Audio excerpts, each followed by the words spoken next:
So what I wanted to do is tell you a little bit about what's happening with immigration, then get your questions and comments, because I'm one of the handful of people writing the bill to see what you specifically need, because we know that northeastern agriculture is not the same as middle western agriculture or California agriculture, and you need to make sure the bill meets your needs that way.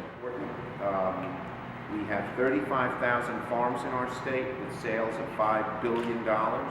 When I got into office in '98, people thought the dairy industry would be dead by now. And praise God, while the number of farmers has stayed about the same, the number of cows has actually gone up. The number of cows being milked in New York State has gone up in the last decade. First time in about 40 or 50 years that happened. And,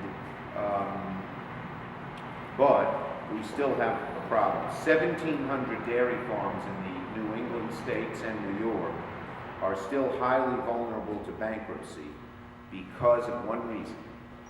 They don't have access to labor. So the bottom line is we need to provide a stable labor force to everybody here, whether it be apple growers in the Mohawk Valley, whether it be strawberry growers in the Hudson Valley, whether it be nurseries on Long Island, and most of all our dairy farms, which are throughout our state, but we have our greatest concentration right here in Gloucester. And most of you, as you say, don't need someone to come for 2-3 weeks to pick the fruit, so to speak.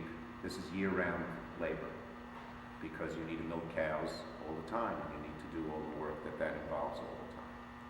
So under our proposal, within a few months of its passing, as long as these folks didn't break the law, they will be able to get a work visa, and they will be able to work legally. Every illegal worker you hire, as long as they have not committed major violations of law, will be hired, will be legal. And then you'll hire them and you'll do whatever you do with them. And they will have to work in agriculture for 5 years before they can change their status. Now it may be 6, it may be 7, but it'll be a minimum of 5 years.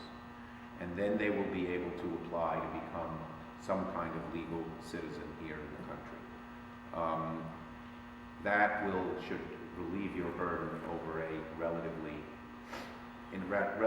if we pass this bill, and I'm going to need your help to pass it in the House of Representatives, I think people are fed up with our broken immigration system.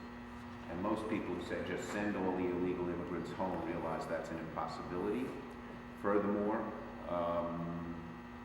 there's a view that while we certainly should try to prevent future waves of illegal immigrants, we have to do something with the 11 million people who are here, and this is a fair way to do it, as long as they admit